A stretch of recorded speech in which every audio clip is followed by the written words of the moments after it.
In the 90s, Yes. we loved nothing more than Starbucks. And the Beatles had a big comeback. And this is a movie about a man with special needs. Oh, shit. Whose two favorite things are Starbucks and the Beatles. And this movie came out in 2001. I think this is a movie indicting what we loved about the 90s. This movie is saying if you love those things, you probably have special needs. This movie is like a Jeff Foxworthy routine. Where he's like, if your favorite kind of coffee is a pumpkin spice, you might be if your favorite band is named after some dang bugs, you might be I like the idea that instead of letting you know if you're a hillbilly, he's diagnosing special needs. Yeah. If your celebrity crush is Tinky Winky, you might have a touch of special. He works at Starbucks, and he won't shut up about the Beatles. Okay. And then they're like, oh, Sam, you got to go. You got to go to your thing. And he's like, oh, I almost forgot. The homeless woman I impregnated is about to give birth. What's up? He keeps his Starbucks apron on, and he runs real silly to go to the hospital. And there's a homeless woman, and she gives birth, and she's like, I don't want to see the baby. And then they give it to him. And then they're going out with the baby, and he's like, well, I guess we're going to start our life together. And she's like, hey, go catch the bus. And then she runs away. Oh, no. She leaves him. Well, it's rare that two people can both be each other's low point. Yeah. Usually, one person's low point is another person's high point. If you're like, man, last night I smoked crack with Bradley Cooper. That's the best night of my life. That's his rock bottom. This was both of their rock bottoms.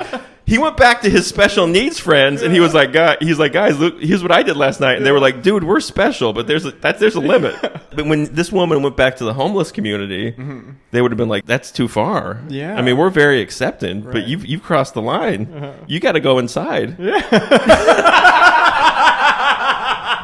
When you get in trouble with the homeless community, they make you go inside.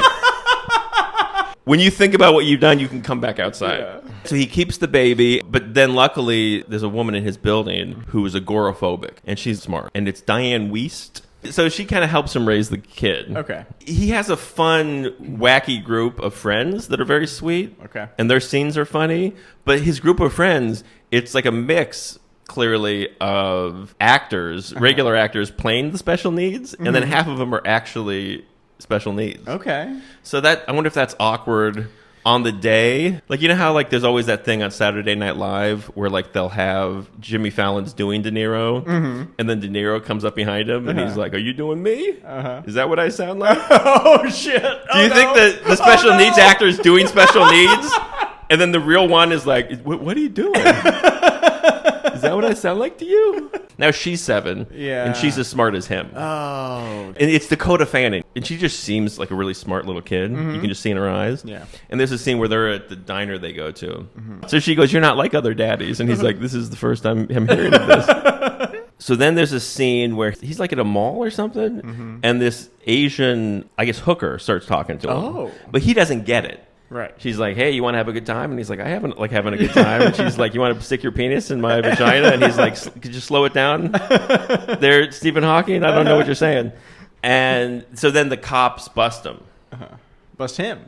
The cops, well, they bust her. They're like, you got to, she's like, what did we tell you, Janice, about hooking around the food court? And then they bust her. So they take them both down to the station. And then they realize that he actually doesn't understand what he's doing. So they let him go. But then there's a child services woman at the police station. And she's like, that guy's got a kid. They call him into the principal's office. And they're like, you're mentally 7. Your daughter's about to be 8. Oh. So then child services does take her. So he's like, I need a lawyer. Him and his friends go to a diner, and they're like, let's get the best lawyer there is in the yellow pages. The lawyer is Michelle Pfeiffer. Pfeiffer comes in, and Pfeiffer does a good job of, when we first meet her, she really is like kind of a self-involved. She seems like a jerk. Okay. She's taking phone calls. She's got Post-it notes. She's not even listening to him. He's trying to tell her his problem, and she doesn't even notice he's special right away. Oh. She blows him off, but then later she's at a work party. He comes to visit her again. He brings her a coffee. And she's like talking to him, and she blows him off again.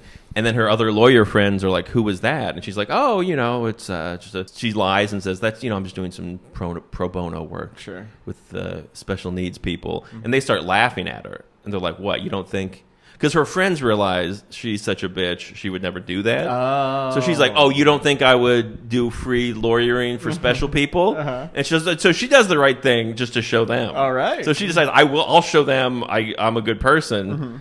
And so she decides to do that. So then they go back to her house. So Michelle Pfeiffer has this really nice house because she's a lawyer, but her kid hates her. Her husband's never home. I guess he's also like a high-powered whatever. Sure.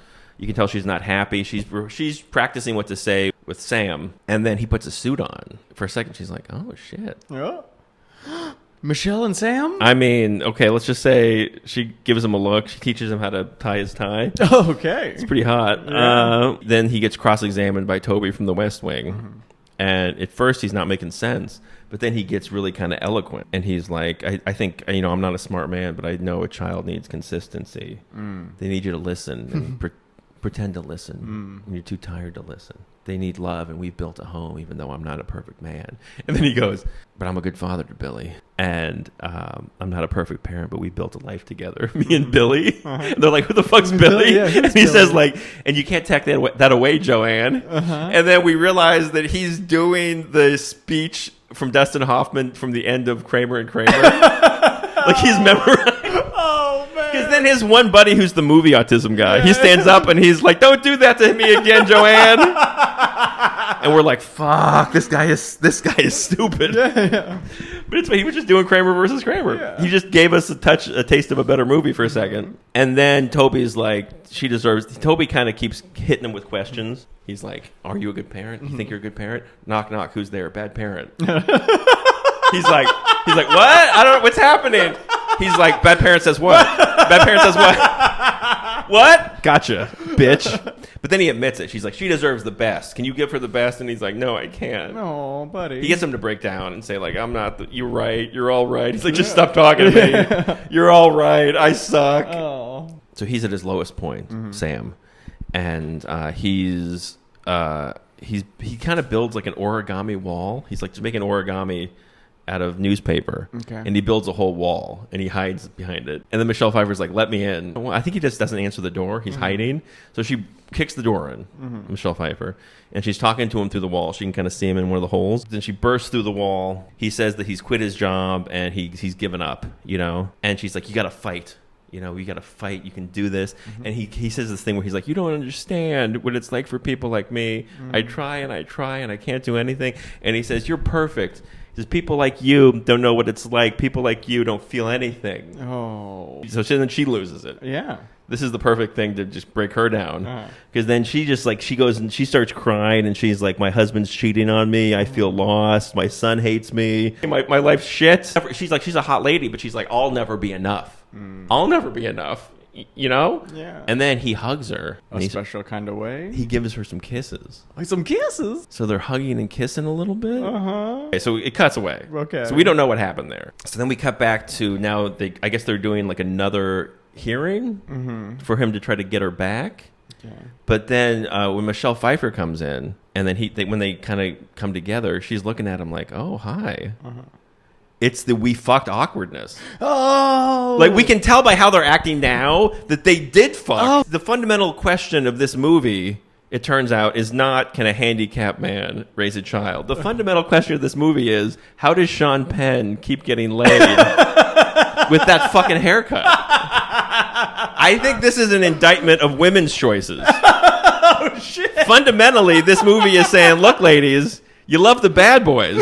You love the outsiders. You always need a badder and badder boy. If you don't stop this, pretty soon you're just going to be fucking the mentally challenged. Like, where does it end? Marlon Brando on a motorcycle? He doesn't play by society's rules. Sean Penn in this movie doesn't even understand the rules. And he swallowed the game pieces. The past was doing its best. That's the theme song. Leave him alone. Leave him alone. Leave them alone. They were doing their best.